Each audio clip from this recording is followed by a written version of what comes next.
नमस्कार। कहने को समाजवाद एक ऐसी राजनीतिक व्यवस्था है जिसके गुण गाते हुए राजनीतिज्ञ आपको हर पार्टी में मिल जाएंगे, लेकिन असल में ये काम कैसे करती है? काम करने के मामले में समाजवाद को जब आप किताबों की सुंदर लफ्फाजी से यथार्थ के कठोर धरातल पर उतरते हुए देखेंगे तो आप पाएंगे कि समाजवाद वो व्यवस्था है जिसमें कार के चलने के लिए सड़क बनेगी, ये तो तय है, मगर उसी सड़क के किनारे गरीब के पैदल चलने के लिए कोई फुटपाथ कभी बनेगा भी या नहीं बनेगा, इसकी कोई गारंटी नहीं होती। आप जहां भी देखना चाहें, जितनी बार देखना चाहें, समाजवाद का नतीजा आपको यही देखने को मिलेगा। स्वयं भारत के संविधान में देखने चले जाएंगे तो आप पाएंगे कि भारतीय संविधान की प्रस्तावना में समाजवादी शब्द साल 1976 में 42वें संशोधन के जरिए जोड़ा गया था, और यह संशोधन इंदिरा गांधी के सरकार ने तब पेश किया था जब 25 जून 1975 से 21 मार्च 1977 तक का 21 महीने की अवधि में भारत में आपातकाल जो था वो घोषित था। तत्कालीन राष्ट्रपति फखरुद्दीन अली अहमद ने तत्कालीन प्रधानमंत्री इंदिरा गांधी के कहने पर भारतीय संविधान की अनुच्छेद 352 के अधीन आपातकाल की घोषणा कर दी थी। इस संशोधन के जरिए प्रस्तावना में पंथ निरपेक्ष शब्द भी ठूंसा गया था, यानी समाजवाद लागू करने के लिए तानाशाही का होना जरूरी होता है।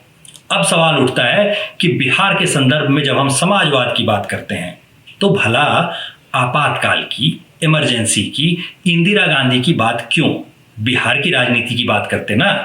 क्या हम हारमोनियम उठाकर बजाते हुए कहीं इधर उधर निकल गए हैं? नहीं साहब, ये वो दौर था जिस दौर के समाजवादी फैसलों को लोग भूल चुके हैं।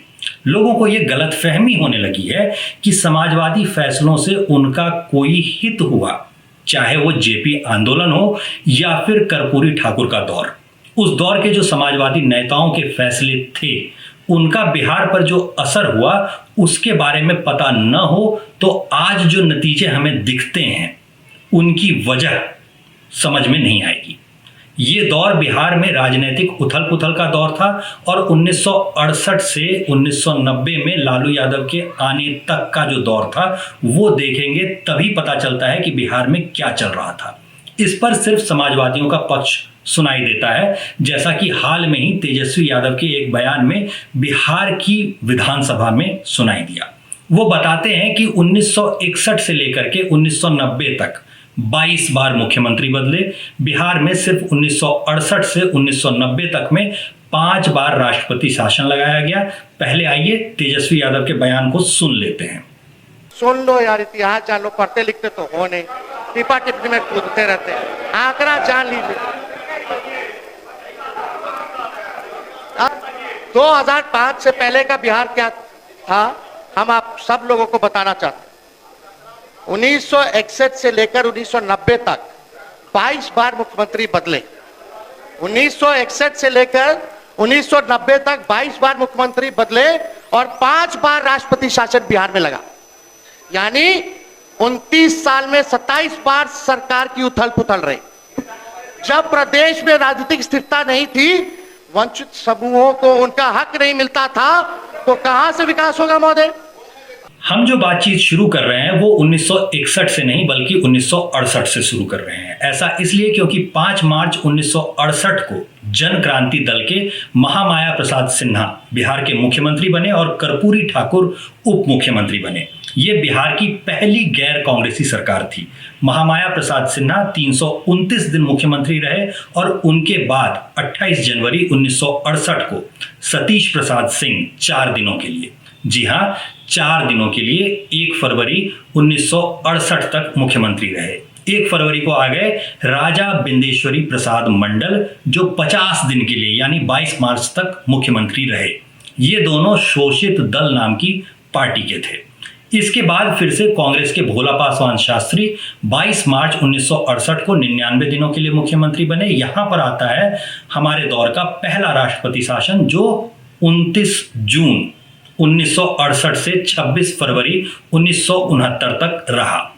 इसके बाद बिहार में फिर से थोड़े समय के लिए कांग्रेसी दौर रहा, जब 26 फरवरी 1969 को 116 दिन के लिए हरिहर सिंह मुख्यमंत्री बने।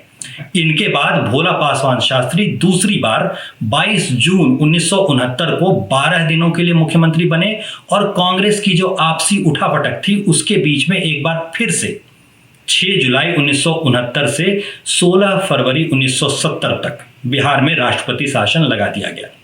इसके बाद कांग्रेस के ही दरोगा प्रसाद राय 309 दिनों के लिए 16 फरवरी 1970 से 22 दिसंबर 1970 तक मुख्यमंत्री रहे, लेकिन फिर समाजवादी पार्टी की सरकार आई और कर्पूरी ठाकुर 22 दिसंबर 1970 से 2 जून 1971 तक मुख्यमंत्री रहे।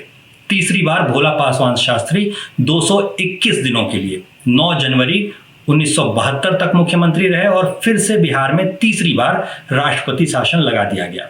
इस बार राष्ट्रपति शासन 9 जनवरी से 19 मार्च 1972 तक का था। यहां तक आपने ये भी शायद गौर कर लिया होगा कि इस 1968 से 1972 के दौर के जिन मुख्यमंत्रियों का हम कार्यकाल गिनवा रहे हैं वो सभी दिनों में हैं, कोई भी 1 साल का भी कार्यकाल नहीं है। कांग्रेस के केदार पांडे जब 19 मार्च 1972 को मुख्यमंत्री बने तो उन्होंने लंबे समय के बाद 1 साल 105 दिन का समय मुख्यमंत्री के रूप में बिताया। उसके बाद कांग्रेस के ही अब्दुल गफूर आए 2 जुलाई 1973 को और वो 1 साल 283 दिन तक मुख्यमंत्री रहे। फिर आए जगन्नाथ खान, माफ कीजिएगा, जगन्नाथ खान नहीं थे, वो जगन्नाथ मिश्र थे। हुआ क्या था कि बिहार में जो पहली राजभाषा थी वो हिंदी बना दी गई थी। अब बिहार में किसी की भाषा जो थी वो हिंदी थी ही नहीं, लेकिन फिर भी हिंदी जो है वो राजभाषा बना दी गई थी। तो जगन्नाथ मिश्र ने जो दूसरी भाषा बनाई, दूसरी राजभाषा बनाई, वो उर्दू को बना दिया, जबकि बिहार में सबसे ज़्यादा मैथिली बोलने समझने वाले लोग थे। इसलिए मिथिलांचल में अक्सर जगन्नाथ मिश्र को जगन्नाथ खान बुलाया जाता है। तो ये जो कांग्रेसी थे जगन्नाथ मिश्र, ये 11 अप्रैल 1975 से 30 अप्रैल 1977 तक 2 साल 19 दिन के लिए मुख्यमंत्री बने और फिर से राष्ट्रपति शासन लागू हो गया। ये राष्ट्रपति शासन 30 अप्रैल से लेकर के 24 जून 1977 तक रहा। इस राष्ट्रपति शासन के बारे में गौर करने लायक भी कुछ बातें हैं। छठी लोकसभा का जो चुनाव था वो 16 से 20 मार्च 1977 के बीच हुआ था। परिणाम घोषित होने से थोड़ा पहले यानी 21 मार्च को आपातकाल समाप्त हो गया था। इस चुनाव के दौर में इंदिरा गांधी की पार्टी भारतीय राष्ट्रीय कांग्रेस आर कहलाती थी। आज के जैसा इंडियन नेशनल कांग्रेस उसका नाम नहीं था। खुद इंदिरा गांधी जो थी वो इस चुनाव में रायबरेली से हार गई थी और संजय गांधी अमेठी से चुनाव हार गए थे। आज जो स्वयं को बड़ा समाजवादी बताने वाले लोग कहते हैं कि 75 के आयु के बाद नेताओं को रिटायर होना चाहिए, उन्हीं समाजवादियों ने तब 81 वर्ष की आयु के मोरारजी देसाई को प्रधानमंत्री चुना था। इस तरह मोरारजी देसाई 24 मार्च 1977 को भारत के प्रधानमंत्री चुने जाने वाले सबसे बुजुर्ग आदमी बने थे।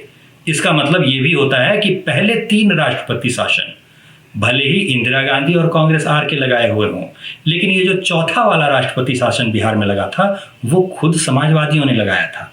या 1 मिनट रुक करके जरा सा सोच लिया जाए।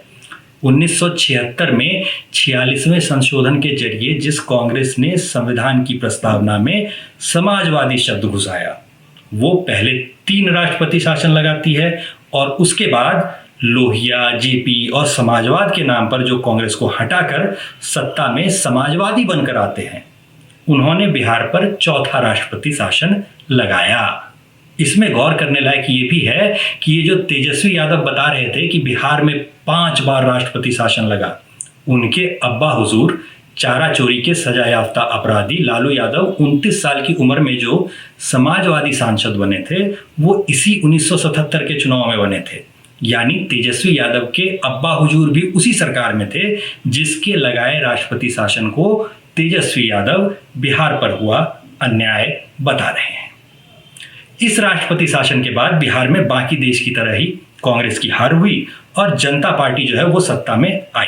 एक बार फिर से कर्पूरी ठाकुर 24 जून 1977 को 1 वर्ष और 301 दिनों के लिए मुख्यमंत्री बने। फिर रामसुंदर दास ने 302 दिनों के लिए 21 अप्रैल 1979 से मुख्यमंत्री का कार्यभार संभाला। बिहार में 17 फरवरी से 8 जून 1980 तक 5वां राष्ट्रपति शासन लगा और उसके बाद फिर से कांग्रेस सत्ता में आ गई। एक बार फिर से जगन्नाथ मिश्र 8 जून 1980 को बिहार के मुख्यमंत्री बने और 3 साल 68 दिन तक उन्होंने कुर्सी संभाली। फिर 1 वर्ष 210 दिनों के लिए 14 अगस्त 1983 को चंद्रशेखर सिंह जो थे वो मुख्यमंत्री बन गए। उसके बाद 12 मार्च 1985 से बिंदेश्वरी दुबे 2 वर्ष 338 दिनों के लिए मुख्यमंत्री हुए। फिर बारी आई 1 वर्ष 25 दिनों के लिए भागवत झा आजाद की, जिन्होंने 14 अगस्त 1983 से कुर्सी संभाली। उसके बाद 270 दिनों के लिए सत्येंद्र नारायण सिन्हा 11 मार्च 1989 को आए। उसके बाद 6 दिसंबर 1989 को 94 दिनों के लिए फिर से जगन्नाथ मिश्र मुख्यमंत्री बने। यहां तक आपको पता चल जाता है कि जगन्नाथ मिश्र तो 6 दिसंबर 1989 से 10 मार्च 1990 तक सिर्फ 94 दिनों के लिए ही मुख्यमंत्री थे। 10 मार्च 1990 से 28 मार्च 1995 तक उसके बाद लालू यादव एक ऐसे मुख्यमंत्री बने जिन्होंने दशकों के बाद 5 वर्ष 18 दिन यानी कार्यकाल पूरा करने का रिकॉर्ड बनाया।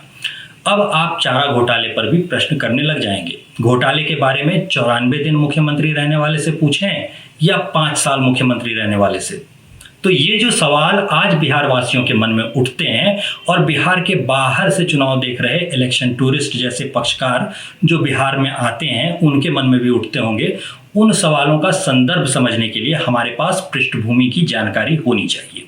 हमारे पास समाजवाद और समाजवादी सोच वाले नेताओं ने जो किया उसके जमीनी स्तर पर क्या परिणाम हुए होंगे उसका अनुमान लगाने के लिए इतने नामों का बैकग्राउंड इंफॉर्मेशन होना चाहिए। ये नेता सिर्फ सत्ता में आए और चले गए ऐसा तो बिल्कुल नहीं है। उदाहरण के तौर पे अगर आप देखेंगे तो जिस राजा बिंदेश्वरी प्रसाद मंडल को 1 फरवरी 1968 से 22 मार्च 1968 तक 50 दिनों के लिए बिहार के मुख्यमंत्री के तौर पर आप देख रहे हैं, उन्हें आमतौर पर लोग मधेपुरा के मुरहू स्टेट के राजा के तौर पर जानते ही नहीं है। इन्हें मंडल कमीशन वाले बीपी मंडल के नाम से जाना जाता है।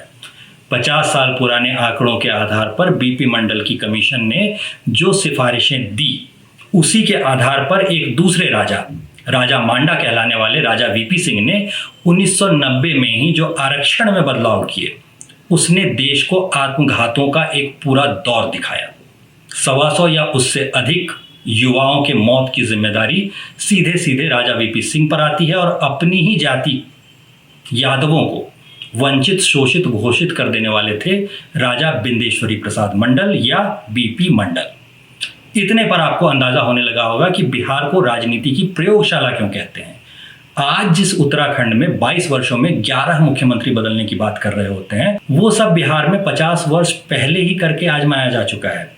अगली कड़ी में हम लोग बात करेंगे कि बिहार की सामाजिक व्यवस्था क्या रही और राजनीतिक फैसलों से सामाजिक ताने बाने पर क्या असर हुआ।